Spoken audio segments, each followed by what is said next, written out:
ভূত এক্সপ্রেস।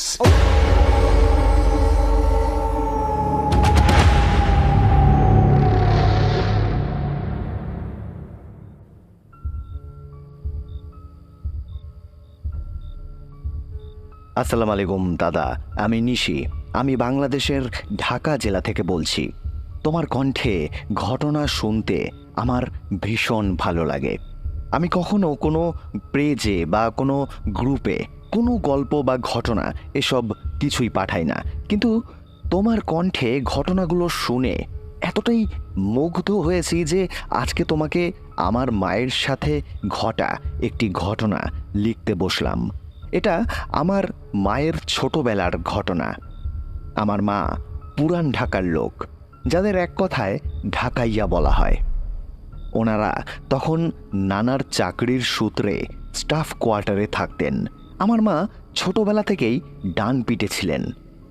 ছেলেদের মতো বদমাইশি আর এলাকার গাছ থেকে ফল ফুল ছেঁড়া তাদের নিত্যদিনের কাজ ছিল। তাদের একটা ছোট মতন গ্রুপও ছিল, প্রায় 4-5 জনের।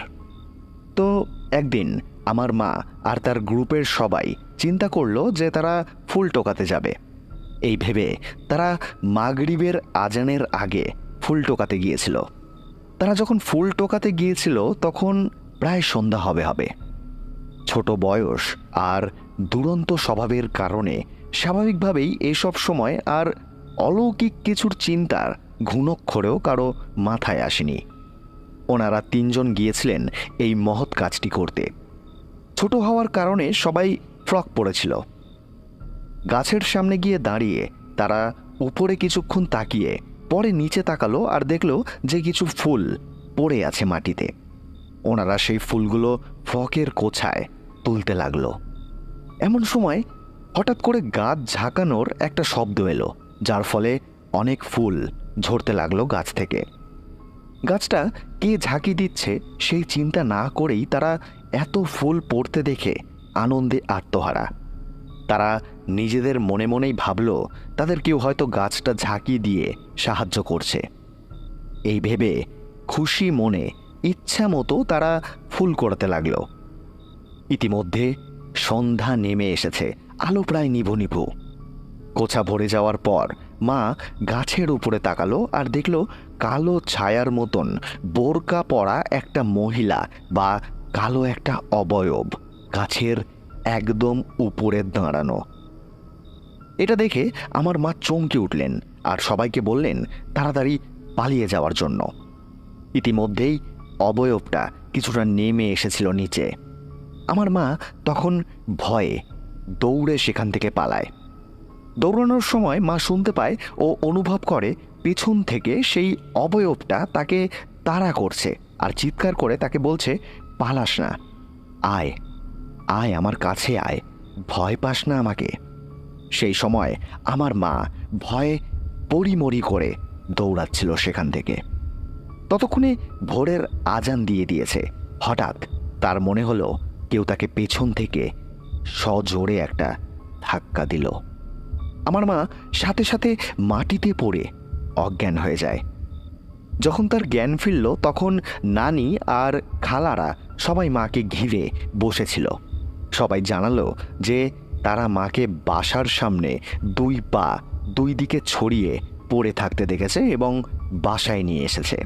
সবাই বলেছিল মায়ের ভাগ্য ভালো যে তার পা দুটো ছিঁড়ে যায়নি। পরে সব শোনার পর কিছুটা ঝাড়ফুঁক করানো হয় তাকে, তারপর মা সুস্থ হয়। দাদা, আমার অভ্যাস না থাকার কারণে আমি ভালো করে গুছিয়ে লিখতে পারলাম না। ঘটনাটা ভালো লাগলে তুমি তোমার মতো করে গুছিয়ে বলো। আর ঘটনা আছে আরও আমার কাছে, আমি সেগুলো উৎসাহ পেলে তোমায় নিশ্চয়ই পাঠাবো। দাদা, তুমি ভালো থেকো।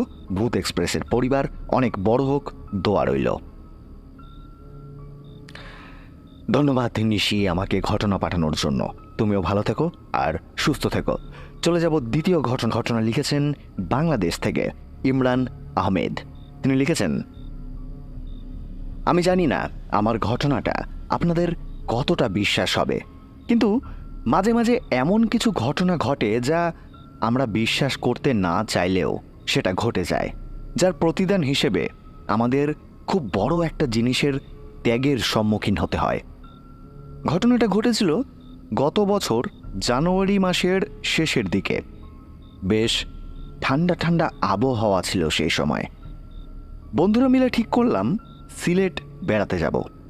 সেদিন ছিল বুধবার। আমরা 4 বন্ধু মিলে রওনা হলাম। 4 জনের নাম ছিল পলাশ, রাকিব, রায়হান এবং আমি। ঘড়ির কাঁটায় ঠিক রাত 8টা, সাড়ে 8টার দিকে আমরা সিলেট পৌঁছালাম। আপনি হয়তো জানেন, শীতকালে পর্যটন কেন্দ্রে হোটেল খুঁজে পাওয়া খুবই কঠিন। তার মধ্যে আমরা গিয়েছি রাত 8টা, সাড়ে 8টার দিকে, যে কারণে তেমন ভালো কোনো হোটেল আমরা খুঁজে পাইনি। অবশেষে অনেক কষ্টে আমরা একটা কটেজ খুঁজে পাই। কটেজটির নাম আমি বলতে চাই না কিছু কারণের জন্য। তো যাই হোক, কটেজের এক বেয়ারাকে অনেক বুঝিয়ে কিছু টাকা দিয়ে একটি রুম নিলাম আমরা। বেয়ারা কটেজের মালিককে না জানিয়ে আমাদের ওই রুমটা দিয়েছিল। বেয়ারা লোকটি আমাদেরকে রুমে ঢুকিয়ে দিয়েই সাথে সাথে বলল, আপনারা কেউ রাতে কিন্তু এই রুম থেকে আর বের হবেন না। আমরা প্রশ্ন করলেও সে কোনো উত্তর দিতে রাজি হলো না। ভাবলাম হয়তো মালিক দেখে ফেললে তাকে গালমন্দ করবে, এই কারণে আমরা এই প্রশ্নের আর কোনো উত্তর দিলাম না। আমরা তার কথায় তেমন গুরুত্ব না দিয়ে রুমে ঢুকে দরজা বন্ধ করে দিলাম। রুমটি দেখে মনে হলো অনেক দিন ধরে কেউ এই রুমে ঢোকেনি। রুমটা একদম সাজানো গোছানো ছিল। অনেকক্ষণ গাড়িতে থাকার কারণে সবাই খুব ক্লান্ত ছিলাম, তাই যে যার মতো শুয়ে পড়লাম। কিন্তু আমার একদম ঘুম আসছিল না সেই সময়। প্রায় বেশ কিছুক্ষণ এভাবেই কেটে গেল। হঠাৎ কখন যে ঘুমিয়ে পড়লাম বুঝতে পারিনি। তখন রাত প্রায় 12টার উপরে। কিছুক্ষণ পরে কি যেন একটা শব্দে হঠাৎ আমার ঘুমটা ভেঙে গেল। তাকিয়ে দেখলাম বিছানায় পলাশ নেই। ভাবলাম হয়তো সে টয়লেটে গেছে। এরপর প্রায় 10-15 মিনিট কেটে গেল। হঠাৎ আমি দেখলাম এই রুমটাতে কোনো টয়লেটই নেই। আর আমার প্রথমে খেয়ালই হয়নি যে আমাদের রুমের দরজাটা খোলা ছিল। তাড়াহুড়োতে এমন একটা রুম পেয়েছিলাম যেটাতে কোনো টয়লেট ছিল না। তো যাই হোক, আমার মনে হলো পলাশ হয়তো বাইরে গেছে। মনে মনে ওর উপর ভীষণ রাগ হলো সেই সময়, কেননা বেয়ারা লোকটা বলেছিল আমাদের বাইরে যেতে না। তিনি বারবার বারণ করেছিল আমাদের। তখন ছিল পূর্ণিমার রাত। বাইরে তাকাতেই চাঁদের আলোয় স্পষ্ট দেখতে পেলাম বারান্দায় কোনো মানুষের ছায়া দাঁড়িয়ে আছে। ভাবলাম এই নিশ্চয়ই পলাশ। আমি উঠে বারান্দায় গেলাম। বারান্দায় গিয়ে দেখলাম, হ্যাঁ, যা ভেবেছিলাম তাই, ওটা পলাশ। আমার মেজাজ তখন ওর উপরে আরও খেপে গেল। আমি রাগী একটা স্বরে ওকে বললাম, কিরে, বেয়ারা লোকটা কি বলেছিল তুই কি ভুলে গেছিস? তুই বাইরে বেরিয়েছিস কেন এত রাতে? আমার কথায় পলাশ কোনো উত্তর দিল না। আমি আরও ক্ষেপে গিয়ে পলাশের আরও কাছে গেলাম। কিন্তু সবচেয়ে অদ্ভুত ব্যাপার হলো, আমি যতই পলাশের কাছে যাচ্ছিলাম ও ততই আমার থেকে দূরে সরে যাচ্ছিল। হঠাৎ বুঝতে পারলাম কে যেন আমার হাত টেনে ধরেছে। দেখলাম মাঝ বয়সের এক লোক হাতে লাঠি নিয়ে আমার থেকে কিছুটা সামনে দাঁড়িয়ে আছে। প্রথমে একটু ভয় পেলেও পরে বুঝতে পারলাম সে এই কটেজেরই নাইট গার্ড। লোকটি আমায় প্রশ্ন করল, আপনি কে এবং এখান দিয়ে কোথায় যাচ্ছেন? আমি তাকে সব কিছু খুলে বললাম। আমার কথা শুনে তার চোখে মুখে আমি আতঙ্কের একটা ছায়া দেখতে পেলাম। সে লোকটি আমায় বলল, ভাই, তুমি একটুর জন্য প্রাণে বেঁচে গেলে। সেই লোকটি আমাকে ওনার সাথে নিয়ে গেল আর আরও কিছু লোকজনকে ডেকে আনলো। তারপর আমরা সবাই মিলে পলাশকে খুঁজতে লাগলাম। অনেক খোঁজার পরেও কোথাও পলাশকে খুঁজে পেলাম না। সারা রাত পলাশের চিন্তায় কেউ ঘুমাতে পারছিলাম না। এর মধ্যে এই কথাটা ওই কটেজের যিনি ম্যানেজার ছিলেন তার কাছে পৌঁছে গেল। পলাশের নিখোঁজ হওয়ার কথা শুনে ম্যানেজার আমাদের রুমে আসলো। দেখলাম ম্যানেজারের সাথে সেই বেয়ারা লোকটিও এসেছিল। ম্যানেজার ওই বেয়ারাকে প্রচণ্ড বকাবকি করছিল সেই সময়। এরপর ম্যানেজারের কাছ থেকে আমরা জানতে পারলাম এই রুমের আসল কাহিনী। তিনি বললেন, প্রায় 3 বছর কি 4 বছর আগে এই রুমে 2 স্বামী স্ত্রী থাকতে এসেছিল। তারা 3 দিন সেখানে ছিল। তৃতীয় দিনের দিন সকালে সেই মহিলার ঝুলন্ত লাশ পাওয়া যায় ওই রুম থেকে, কিন্তু তার স্বামীকে সেখানে আর খুঁজে পাওয়া যায়নি। কি কারণে মহিলাটিকে মারা হয়েছিল তা কেউ বলতে পারেনি। এরপর থেকে সেই রুমে যারা এসেছে সবাই অভিযোগ করেছে যে তারা এক মহিলাকে ফাঁসিতে ঝুলতে দেখেছে ওই রুমে, এবং অনেকেই শুনেছে কেউ একজন প্রচণ্ড মৃত্যু যন্ত্রণায় ছটফট করছে। এরপর থেকে এই রুমটা তালাবন্ধ অবস্থাতেই পড়ে রয়েছে। তো যাই হোক, এসব শোনার পর সকালে পলাশকে খুঁজে পাওয়া গেল পাশের এক ডোবায় মৃত অবস্থায়। সেদিন আমি প্রাণে বেঁচে গেলেও আমার বন্ধু পলাশকে আমরা আর বাঁচাতে পারিনি। এই ছিল দাদা ঘটনা। এই ছিল দ্বিতীয় ঘটনা। ঘটনাটা কেমন লাগলো কমেন্ট করে জানিও সবাই। চলে যাব তৃতীয় ঘটনায়, মানে আজকের শেষ ঘটনায়। ঘটনাটি লিখেছেন সুরমিতা ব্যানার্জি। তিনি লিখেছেন, আজ প্রথমবার একটি ঘটনা আমি লিখছি, ভুল ত্রুটি ক্ষমা করবেন। এই ঘটনাটি ঘটে আমার সাথে। তখন আমি উত্তর কলকাতার একটি কলেজে পড়ি ইংরেজি অনার্স নিয়ে। মঙ্গলবার ও শুক্রবার করে পড়তে যেতাম সল্টলেকে 13 নম্বর ট্যাঙ্কের কাছে। পড়ার সময় সন্ধ্যে 6:30 থেকে 8:30 অবধি। আমি একাই প্রত্যেক দিন বাড়িতে ফিরতাম। আমার বাড়ি বউবাজারে। বেশিরভাগ শুক্রবার করে আমাদের প্রফেসরের বাড়ি থেকে বের হতে দেরি হতো।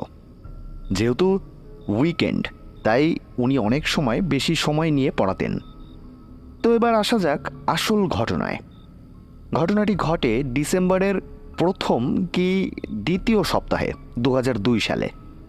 সেদিন ছিল শুক্রবার এবং আমার পড়া ছিল, কিন্তু সেদিন দেরি হবে আমি জানতাম, কারণ প্রফেসর বলে দিয়েছিলেন। তাই আমি আমার দাদাকে বলেছিলাম যে ও যেন সেদিন আমায় নিতে আসে। এটা আমাকে প্রফেসর আগের দিনই বলে দিয়েছিলেন যে তোমার কিন্তু ওই দিন বাড়ি ফিরতে দেরি হবে। তাই আমি আমার দাদাকে বলেছিলাম সে যেন আমাকে নিয়ে যায়। এরপর যথারীতি শুক্রবার স্যার ছাড়লেন প্রায় 9:45 নাগাদ। নিচে নেমে দেখলাম দাদা এসে সে আমার জন্য অপেক্ষা করছে। এরপর আমি উঠলাম ওর গাড়িতে। বুঝতেই পারছেন, আজ থেকে 18-19 বছর আগে সল্টলেক আজকের মতন কিন্তু ছিল না। আমার দাদা গাড়ি ড্রাইভ করছিল আর আমি পাশে বসে বকবক করছিলাম। হঠাৎ গাড়িটা ঘরঘর করতে করতে বন্ধ হয়ে গেল। এখন মুশকিল হলো, আমাদের গাড়িটা যেই জায়গায় এসে থামলো সেই জায়গাটা পুরো ফাঁকা ছিল। ধারে কাছে একটা বাড়িও নেই। পড়েছিলাম মহা ফ্যাসাদে। মেকানিক তো দূরের কথা, একটা মানুষও চোখে পড়ছিল না। গাড়ির ইঞ্জিনও স্টার্ট হচ্ছিল না সেই সময়।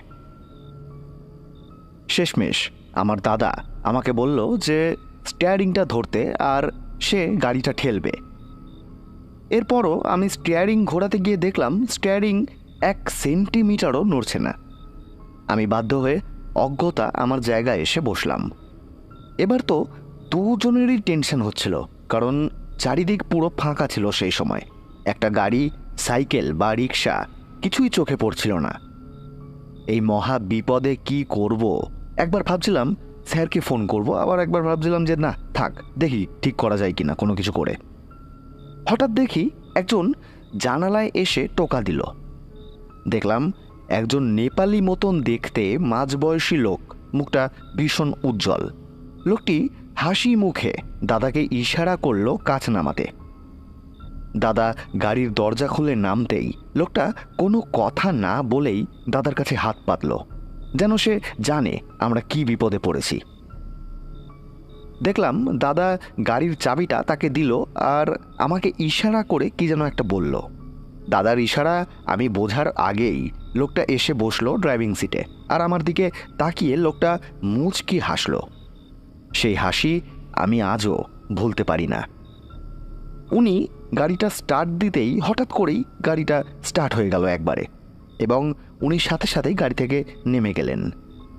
আমার দাদা চেক করার জন্য গাড়িতে বসে দেখলো যে গাড়ি একদম নর্মাল। আমি আর দাদা আমরা দুজনেই সাথে সাথে নেমে এগোতে লাগলাম তাকে ধন্যবাদ জানাতে। এইবারই হলো আসল ঘটনা। যখনই আমরা গাড়ি থেকে নামলাম তাকে ধন্যবাদ জানাবো বলে, তখনই আমরা দেখলাম আশেপাশে কেউ নেই। কোনো মানুষের চিহ্ন অবধি ছিল না রাস্তায়। রাস্তার আলো ছাড়া আর কোথাও কিছু ছিল না। আমি আর দাদা 10 মিনিট ধরে খুঁজেও একটা মানুষও দেখতে পেলাম না সেই সময়। আর যেহেতু সেইখানে কোনো বাড়িঘর ছিল না, তাই তার কোনো বিল্ডিংয়ে ঢোকারও কোনো সম্ভাবনা ছিল না। আজ এত বছর পরেও আমাদের কাছে এই ঘটনাটি একটি রহস্য হয়েই রয়ে গেছে। বলে রাখি, সেদিন দাদা আমাকে ইশারা করে বলতে চেয়েছিল যে আমি যেন গাড়ি থেকে নেমে পড়ি। যেহেতু একজন অপরিচিত মানুষ গাড়িতে এসে বসেছিল, তাই আমার দাদা আমাকে ইশারা করে গাড়ি থেকে নামতে বলেছিল। তবে সেই ইশারা আমি সেই সময় বুঝতে পারিনি। জানি না সেই লোকটা কে ছিল। এটা আজও একটা রহস্য আমাদের কাছে। এই ছিল ঘটনা। এই ছিল আজকের এপিসোড। কেমন লাগলো আজকের এপিসোড কমেন্ট করে জানিও। সবাই ভালো থেকো। আজকের মতো শুভরাত্রি। ভূত এক্সপ্রেস।